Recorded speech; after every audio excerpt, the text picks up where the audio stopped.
Gracias, doctora Klimberg. Thank you, Dr. Klimberg, for that extraordinary review on the axillary management.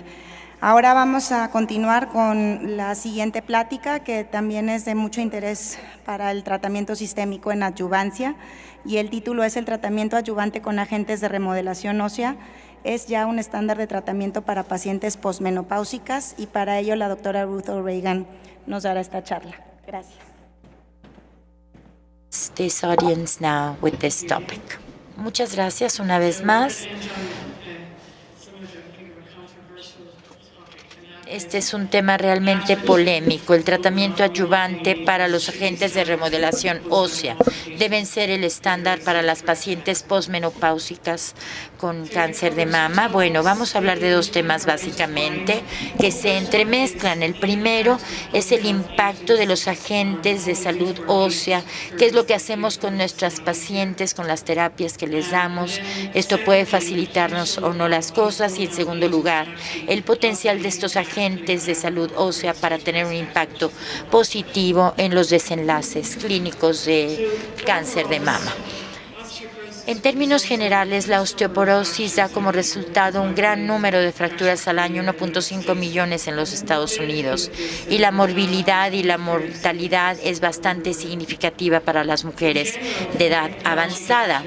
Digamos que el tratamiento recomendado para las mujeres posmenopáusicas con un puntaje T de menos 2.5 o menos, o sea, en quienes la osteoporosis o el puntaje FRAX indica un mayor riesgo de fractura. Los bisfosfonatos, como denosumab, pueden reducir el riesgo de fracturas. La osteonecrosis y las fracturas de fémur son atípicas, así como mandibulares. Tenemos algunas recomendaciones que incluyen la ingesta de calcio de 1.000 a 1.500 miligramos al día, pero es muy polémico, y también la ingesta de vitamina D. Me parece razonable verificar los niveles de vitamina D en nuestras pacientes. Bueno, donde vivo casi no hay luz del sol en el invierno, y casi todas las pacientes tienen deficiencia de vitamina D. Seguro que aquí es menos común. Así que en lo que respecta a lo que hacemos para cuidar de que no sube el riesgo de osteoporosis y fractura, bueno, con la quimioterapia, que tiene un efecto directo en el metabolismo, se ha pensado con base en algunos datos que hay que verificar la densidad ósea antes de la quimioterapia para que realmente no haya tanta pérdida ósea. También se pueden utilizar esteroides para reducir el riesgo de osteoporosis y fracturas. La radioterapia también incrementa ligeramente el riesgo de fracturas en el campo tratado. Y en lo que nos vamos a concentrar el día de hoy, la hormonoterapia, o sea, que si estamos utilizando un agonista GnRH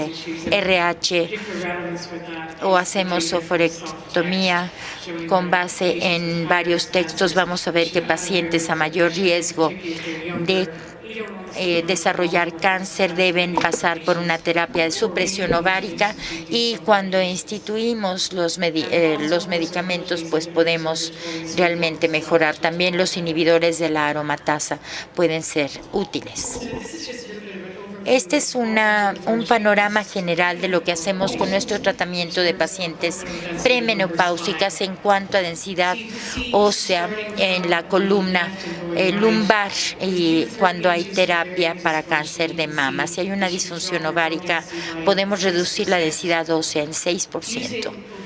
Si utilizamos supresión ovárica, se reduce hasta como 5% de manera significativa. Se puede utilizar el tamoxifeno como protector en algunas zonas, aunque no en todas. También goserelina, que tiene un efecto no tan importante reduciendo esto en las mujeres premenopáusicas, pero tiene un efecto mucho peor en las mujeres posmenopáusicas. Podemos ver un estudio que nos habla de esta terapia durante 2 años con pocos efectos en la densidad ósea. Se les da tamoxifeno, pero ya con 3 años de terapia el efecto es mucho más significativo. Si empezamos a agregar un inhibidor de la aromatasa, entonces podemos ver una marcada reducción en la densidad mineral ósea. Si lo prolongamos a 3 años, volviendo a SOFT y TEXT, estos estudios. El inhibidor de la aromatasa y el inhibidor del checkpoint también puede ser útil para preservar un poco más la densidad mineral ósea. Pero creo que con los años, pues, esto empeora y con la oferectomía también se reduce la densidad mineral ósea. Vemos que el tamoxifeno para pacientes posmenopáusicas también reduce la densidad ósea un poco, pero por lo menos la mantiene en las posmenopáusicas, la reduce en las premenopáusicas, la mantiene en las posmenopáusicas. Fractura, esta es una comparación de mujeres posmenopáusicas con antecedentes de cáncer de mama. Comparamos inhibidores de la aromatasa con tamoxifeno, 7.5 versus 5.2. Definitivamente un riesgo mucho mayor con inhibidores de la aromatasa. Entonces, lo que sabemos es que el grupo etario del que vamos a hablar puede mantener o incluso mejorar su densidad ósea. Este se expresa varios estudios en rojo, los estudios donde agregaron este ácido en las pacientes con quimioterapia y vieron un incremento de densidad ósea. En amarillo, donde recibieron un inhibidor de aromatasa y a 3 años, y esto resultó en un aumento del 1% de densidad ósea utilizando aquí ácido, en densidad, y utilizar el ácido soledrónico.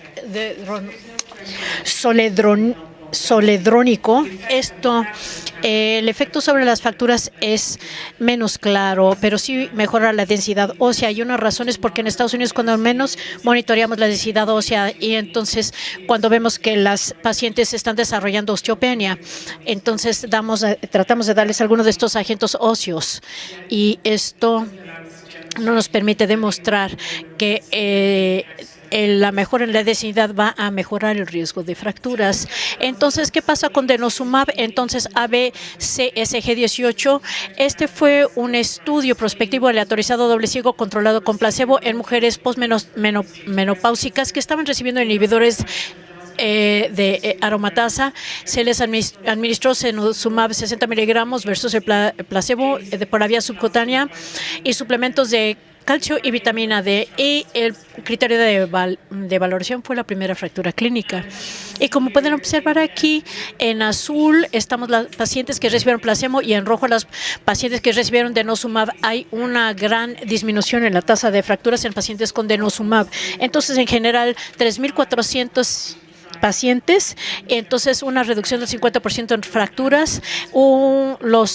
No hubo diferencia entre brazos en eventos adversos y se monitorearon agresivamente para problemas dentales, pero ningún criterio fue para ONG. La conclusión de esto es que denosumab a 6 meses puede reducir el riesgo de fracturas en esta población. Nuevamente, estos son pacientes con inhibidores de la aromatasa. Ahora, si vemos, es difícil ver esto, pero en la terapia adyuvante consideren terapia de fosfatos adyuvante en pacientes posmenopáusicas que reciben terapia endocrina. Ahora, pasando a la parte más controvertida de esto, es cuál es el efecto de estos agentes en terapias adyuvantes, y preguntarnos si reducen el riesgo de metástasis, sobre todo las óseas. Entonces, estos son varios estudios que utilizaron bifosfonatos orales, clodronato, y luego abajo es ivandronato. Entonces, aquí el estudio consideró 2 años de clodronato versus en pacientes con cáncer de etapa 3, y encontraron una reducción significativa en metástasis distantes a 3 años que los pacientes que recibieron el bifosfonato, entre los pacientes que recibieron bifosfonatos y los que no, y el índice de muerte fue menor en los que recibieron los bifosfonatos. El estudio escandinavo contrastó 3 años de bifosfonatos versus cuidado estándar y no encontró diferencia en la tasa de metástasis ósea hasta los 10 años. El estudio Powell estudió 2 años versus placebo, un estudio mucho más grande, y en la densidad ósea y luego no vieron reducción en la incidencia de metástasis óseas. El M37 comparó 3 años de cladronato versus placebo, más de 3,000 pacientes. Las pacientes tenían que tener cáncer de etapa 1 a 3 y no vieron diferencia en la sobrevida general, pero en las pacientes mayores de 50 parece ser que el clodronato sí ofreció una ventaja en sobrevida y en metástasis ósea. Entonces, esa es la primera sugerencia de que estos fármacos quizás sean más eficaces en pacientes postmenopáusicas que las posmenopáusicas. Y luego ivandronato se comparó con el cuidado estándar, pero a los 38 meses no hubo diferencia en sobrevida global ni en DFS. Entonces, lo que realmente nos puso esto en el radar fue el ensayo AZUR, diseñado para ver el ácido soledrónico. Entonces, los pacientes tenían que tener o enfermedad N1 o cánceres que eran T3 o T4. Recibieron 19 dosis de este ácido a lo largo de 5 años sin supresión ovárica. Cuando nos enteramos de esto, había más de 3,000 pacientes que estaban en el estudio y se presentaron con un seguimiento de 83 meses. Entonces, los grupos se equilibraron bien, la mayoría de las pacientes, pero no todas fueron ER positivos, 78% de ellas. La mayoría de ellas tenían más de 1 a 3 nodos positivos, pero la gran mayoría tuvo más de nodos positivos. Viendo las curvas del lado izquierdo, aquí pueden observar que en la población en general es que no hubo beneficio para el ácido soledrónico. Si ven, los diferentes criterios de valoración incluyeron enfermedad, sobrevida libre de enfermedad invasiva y también sobrevida libre de enfermedad, y no hubo diferencia en la sobrevida global cuando vemos estas curvas. Sin embargo, si tuvieron un análisis de subgrupo preplaneado, donde compararon el grupo premenopáusico con el posmenopáusico, y lo que encontraron en las pacientes premenopáusicas que aparecen del lado izquierdo es que no había beneficio con el ácido soledrónico. Sin embargo, del lado derecho, si vemos las pacientes posmenopáusicas, sí hubo una tendencia hacia un resultado mejor de libre de recidiva invasiva. Entonces, la conclusión de todo esto del AZUR es que en general, aunque fue un hallazgo interesante, no apoyó el uso rutinario de ácido soledrónico en pacientes no seleccionados con cáncer mamario en etapa precoz. Ahora, hay que hacer un metaanálisis. Entonces, el metaanálisis la realizó el grupo de Early Breast Cancer, incluyó población muy grande de pacientes, casi 19,000 de ellas, y se inscribieron en estos estudios en el uso de bifosfonato durante 2 a 5 años en cáncer de precoz, y la mediana de seguimiento de 5 a 6 años, reducciones generales en recidiva a distancia y mortalidad por cáncer mamario, pero solamente tuvieron un significado limítrofe. Pero en las pacientes posmenopáusicas sí hubo una reducción en la recidiva en ósea y en la mortalidad por cáncer, pero no presentaron información respecto a la ONG. Estos son los resultados generales del estudio, y aquí hay diferentes criterios de valoración, como metástasis óseas, metástasis no óseas, sobrevida libre de enfermedad y sobrevida global. Y aquí pueden ver que realmente no hay beneficio con los bifosfonatos en comparación con los pacientes que no los toman cuando tienen un cáncer precoz o de las primeras etapas. Aquí viendo el análisis de subgrupos, sin embargo, aquí esto es parte nada más del análisis, pero aquí apuntaron que aquí los resultados iniciales es que parece que hay un beneficio de los bifosfonatos en mujeres posmenopáusicas, como aparece aquí, pero no para las mujeres premenopáusicas. Ahora, aun cuando pensamos en estos fármacos para pacientes con cáncer mamario ER positivo porque reciben inhibidores de la aromatasa, sí vieron una tendencia a un beneficio tanto en ER negativo y ER positivo, pero había mucho más cánceres ER positivos en este estudio. Y esto lo desglosa en pre y posmenopáusica, y así como lo vimos en un estudio anterior, la parte izquierda, las pacientes premenopáusicas no reciben un beneficio con bifosfonatos, pero las mujeres postmenopáusicas sí se benefician de más o menos una reducción de 2% en recidiva ósea cuando reciben bifosfonatos, y una mejora en el índice de muerte de 3% cuando reciben bifosfonentes. Estos son los hallazgos positivos, pero son pequeños en cuanto, las cifras son pequeñas en cuanto al beneficio del bifosfonatos, pero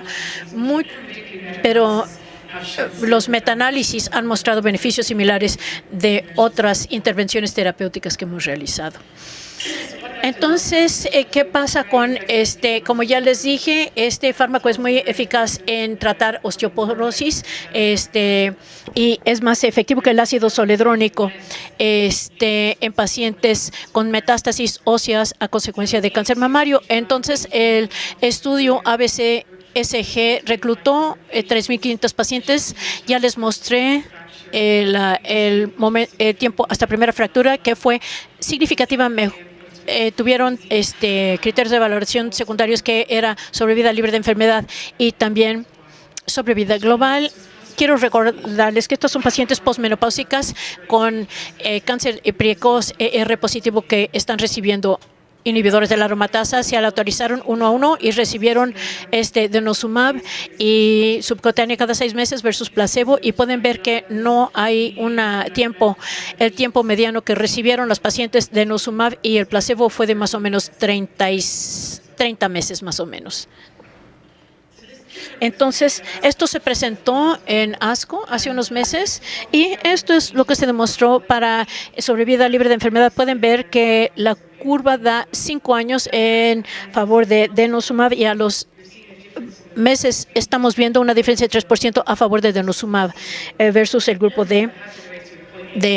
y la tasa de riesgo es 3.6. Entonces, esto se presentó como algo positivo, un resultado positivo, pero si vemos más a fondo y vemos los eventos reales que tuvieron en su estudio, aquí encontramos que, de hecho, denosumab no tiene un efecto preventivo.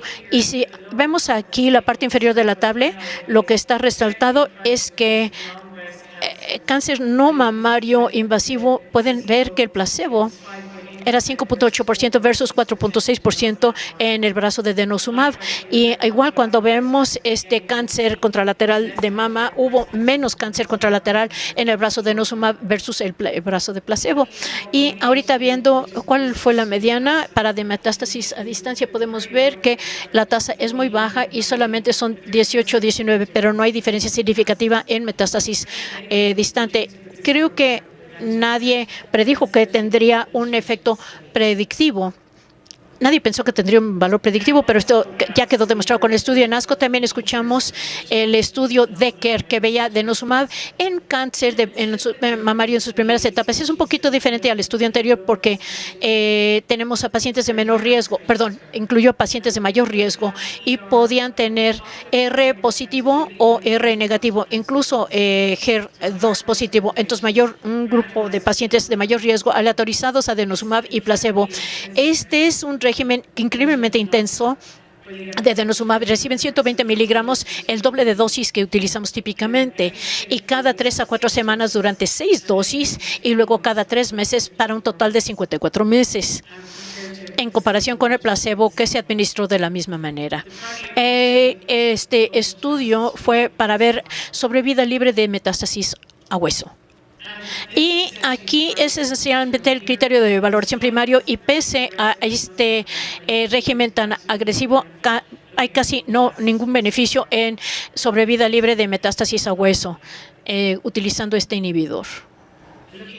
Y viendo sobrevida libre de enfermedad como uno esperaría, no hay absolutamente ninguna diferencia tampoco. Pero cuando vemos la tasa de eventos en este estudio, hay hallazgos diferentes de los otros estudios, porque sí hubo una reducción en metástasis a hueso en general en los pacientes que recibieron denosumab en comparación con los pacientes que recibieron placebo, pero en lo que se refiere a cáncer contralateral, tuvieron más cánceres contralateral con denosumab que el brazo de placebo. Los resultados contrarios al estudio anterior, pero en general este estudio no sugiere que no debemos de darle denosumab a nuestros pacientes. Otra razón es que si consideramos la toxicidad, hubo una tasa relativamente alta de ONG. Podemos ver 5% de los pacientes en este tratamiento tan intensivo en comparación con poquito en el brazo de placebo.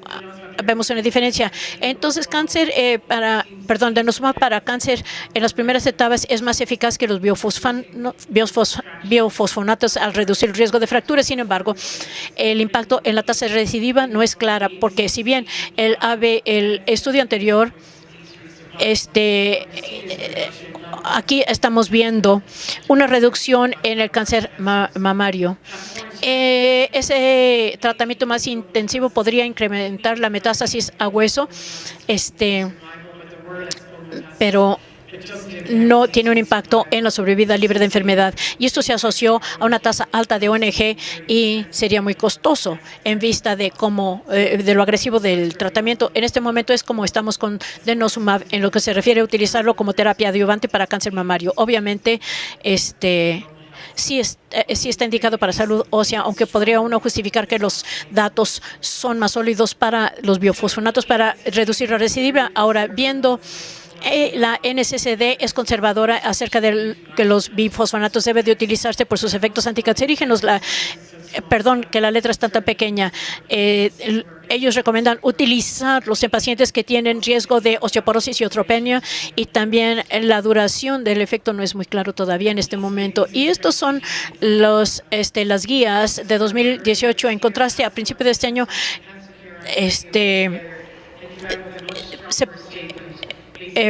publicó una declaración más sólida. Después de revisar toda la literatura, se recomienda que, si está disponible, el ácido zoledrónico administrado una vez cada 6 meses con clodronato debe de considerarse como terapia adyuvante en paciente posmenopáusica con cáncer mamario, que ellos son candidatos ideales para terapia sistémica. Y también falta información sobre otros agentes, y también creo que estamos en un punto medio. En resumen, obviamente,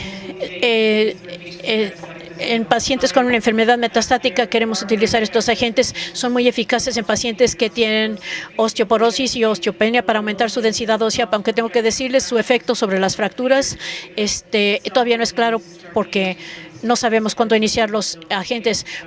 No sabemos si iniciarlos de inmediato o esperar a que desarrollen una fractura. Claro que tenemos que vigilar a nuestros pacientes con inhibidores de la aromatasa y implementar tratamientos según se necesita, pero creo que la terapia biofosfatos adyuvantes solo para reducir la incidencia de enfermedad metastática están controvertidos. Nosotros en lo personal no lo hacemos en todos los pacientes. Así es que muchas gracias por su atención.